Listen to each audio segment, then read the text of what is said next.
আইয়ামে জাহিলিয়াতের আরেকটা নির্মম বর্বরতা ছিল হচ্ছে গোত্রীয় দ্বন্দ্ব। কি ছিল? গোত্রীয় দ্বন্দ্ব।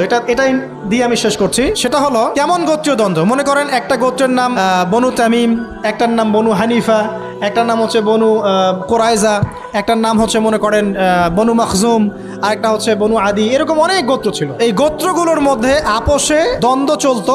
খুব সামান্য কারণে তারা দীর্ঘস্থায়ী যুদ্ধ করতো। বোঝার চেষ্টা করে, খুব সামান্য কারণে তারা লম্বা লম্বা যুদ্ধ করতো। একটা উটকে কেন্দ্র করে প্রায় ৮০ বছর যুদ্ধ হচ্ছে। কত বছর? ৮০ বছর। এখন আপনাকে বলি, এই যে জাহেলিয়াতের এই যে গোত্রীয় হানাহানি, মারামারি, কাটাকাটি, এটা কি এখন সারা বিশ্বে ছড়িয়ে পড়েছে কি পড়ে নাই? আল্লাহর নূর দিয়ে দেখেন, পড়েছে কি পড়ে নাই? ওই দ্বন্দ্বটা কিন্তু দেশ থেকে দেশ ছড়িয়েছে, যেমন ঠিক একইভাবে ধর্মের মধ্যেও ছড়িয়েছে। ধর্মের মধ্যেও আমরা কিন্তু বহু দলে ভাগ হয়ে গেছি। এমনকি মুসলিমদের মধ্যেও আমরা শততা বিভক্ত বিভিন্ন দল আছে না? এক দল আরেক দলের লোকদেরকে সহ্য করতে পারে না, আরেক দল আরেক দলের ইমামকে সহ্য করতে পারে না, এক সংগঠন আরেক সংগঠনকে সহ্য করতে পারে না। এই যে গোত্রীয় হানাহানির সুন্নত, ওই আইয়ামে জাহিলিয়াতের সুন্নত, এটা এখন মুসলিমদের মধ্যেও ঢুকে পড়ো। প্রিয় ভাইরা, দেখুন, আমি এক কথায় বোঝাতে চাইলাম যে জাহিলি যুগ আপনি যেটাকে বলছেন, আইয়ামে জাহিলিয়াত যেটাকে বলছেন, যে কারণে বলছেন, ওই কারণগুলো প্রত্যেকটা কারণ এখনকার বিশ্বে মৌজুদ আছে।